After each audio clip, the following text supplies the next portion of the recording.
అందరికీ నమస్కారం. అన్న రైతన్న నవీన్ కుమార్ అన్న హిందూపురం నుంచి ఎడ్ల బండి మీద విజయవాడ ఎలగపూడికి చేరుకునవా?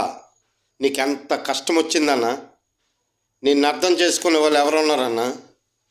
అన్న రైతన్న నవీన్ కుమార్ అన్న, ఎక్కడ హిందూపురం, ఎక్కడ విజయవాడ ఎడ్ల బండితో వచ్చావంటే నీకు ఎంత కష్టం లేకపోతే, నీకు ఎన్ని ఇబ్బందులు లేకపోతే నువ్వు అలా ఇంత శ్రమకు వ్యయ ప్రయాసాలకి శ్రమపడి అక్కడి నుంచి వస్తావు అన్న. నువ్వు ఆశించింది ఏది జరగదన్నా.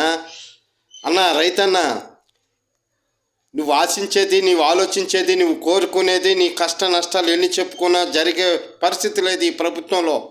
ఈ ప్రభుత్వం ఎన్నికల ముందు ఎన్నో వాగ్దానాలు చేసింది, ఎన్నో మాయ మాటలు చెప్పి అధికారంలోకి వచ్చిన తర్వాత రైతుని, కార్మికుడిని, పేదవాళ్ళని అనగదొక్కింది. మరి ఏవి ఈ సూపర్ 6 ప్యాకేజీలు? రైతు భరోసా పాయేనన్నా. నీకు ఇస్తానన్న 20,000 రైతు భరోసా పాయే, తల్లికి 100 పాయే, పిల్లకి 15,000 పాయే, అంతా పాయే. మరి ఇంకేవి? అలాగే నిరుద్యోగ వృత్తి ఇస్తాను, నిరుద్యోగులకు ఉద్యోగాలు కల్పిస్తాను, యువకులకి ఉద్యోగాలు కల్పించకపోతే నేను నిరుద్యోగ వృత్తి ఇస్తానన్నాడు. నిరుద్యోగ వృత్తి కూడా పాయే, ఉద్యోగాలు పాయే, మొత్తం పాయే పాయే పాయే. గుర్తుంచుకున్నా నేను చెప్పే అంశాలు, ప్రజలు కూడా గుర్తుంచుకోండి. అలాగే మరి వాలంటీర్లకి ఉద్యోగాలు ఇస్తాను, 10,000 జీతం ఇస్తానన్నాడు, అది కూడా పాయే, అంతా పాయే. ఇంకేముంది ఇచ్చి పుచ్చుకోవడానికి కూడాను. మరి రైతులకి గిట్టుబాటు ధర కల్పిస్తున్నాడు, అది పాయే.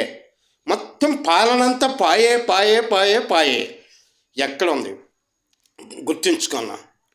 సంక్షేమ పథకాలు అన్నావు, ఇప్పుడేమో నిధులు లేవాట. ఇప్పుడు నిధులు లేవా? ఆర్థిక సంక్షోభం ఇప్పుడు కూరుకుపోయామని చెప్తా ఉన్నారు. ఇది ఎక్కడ ఉందన్న? అంతకుముందు తెలీదా? ఒక లెజెండా, ఒక అనుభవశాలి, ఒక పెద్ద మనిషి తెలీదా ఏముందో ఏమి లేదో, ఖజానా ఖాళీ ఉందో లేకపోతే ఇంకోటి ఉందని? కేవలం అధికార దాహం కోసం ప్రజలను మోసం చేసి అధికారంలోకి వచ్చావు.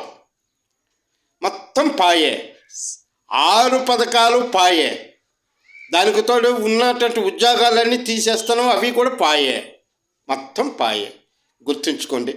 మీకు ఈ వీడియో నచ్చితే మీరు మనస్ఫూర్తిగా ఆదరించండి, ఆలోచన చేసి సబ్స్క్రైబ్ చేయండి, లైక్ చేయండి. ఈ మధ్య కాలంలో నేను ఎంత సబ్జెక్ట్ మీద మాట్లాడుతున్నప్పుడు కూడా వీడియోలు సంపూర్ణంగా వెళ్ళకుండా ఏ కారణాల చేత అవుతానో నాకైతే తెలియదు, కానీ ఖచ్చితంగా మీరు సబ్స్క్రైబ్ చేసి లైక్